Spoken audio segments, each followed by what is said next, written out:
The Deadpool trailer came out on Christmas, and I'll just say this for Fox: whether or not this movie is any good, the marketing has been absolutely fucking fantastic for Deadpool. They've done What do you mean? They've done this 12 Days of Deadpool thing. It's been on all the networks. It's been on ESPN. It's been on the NBA games tying in, where every day there's like a little snippet or something of Deadpool, a commercial or something leading up to the release of this trailer. Oh, okay. Coming up on Christmas. That's interesting. Oh, you had no idea? No. Yeah. And so they released the second and probably final Deadpool trailer, a red band and green band. And it's what you expect from the first teaser and from the test footage that tonally, I'm not a huge Deadpool fan. I think it's a fun character. It's probably if I was reading comics regularly, I'd probably be as sick as him as I am Wolverine and everything. He's just been rammed down our throats. Yeah. And that's the problem with this trailer. I watched the trailer and I'm like, you know what? If I go see this movie, like if Vani decided, because I'll see this. Because I go see the superhero movies she wants to see. There are ones that I want to see, like I will be like, we're going to see Apocalypse, but she didn't make an effort to go see Ant-Man, so I was like, I'll catch it later. If she wants to go see this, I'll go see it, and I'll probably enjoy it. But the whole time I'm watching it, I'm still like, I don't know, kind of partially annoyed by the character, just because the character himself has been written well in the past, for sure. But like I said, it's just a matter of overexposure to the character. So I'm looking at a movie that, to me, looks like a good movie with a main character that I kind of couldn't give a shit about. I like Ryan Reynolds a lot. So do I. I think he's underrated in terms of his dramatic stuff. He does some stuff that's dramatic.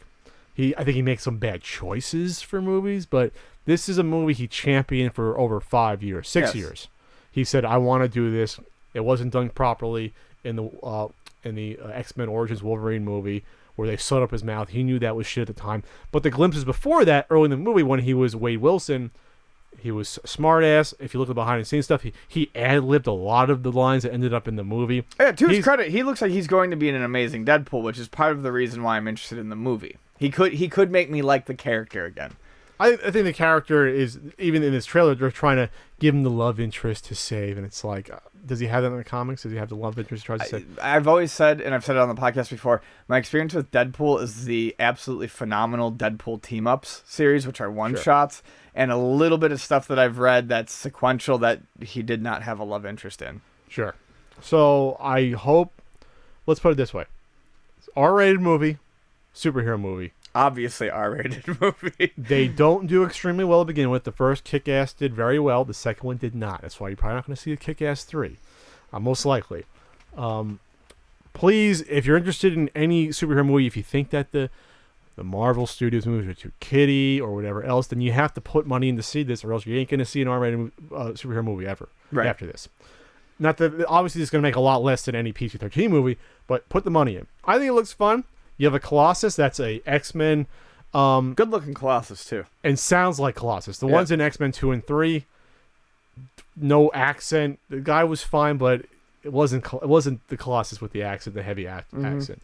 The guy would be palling around with Shadowcat and having fun, and like that's the Colossus I want to see. Is this one? I'm surprised when I first heard that. I'm like, wow, they're putting in an X-Men character. I'm surprised Fox is letting that happen, being that they have this other X-Men stuff going on. They're letting it being played around with.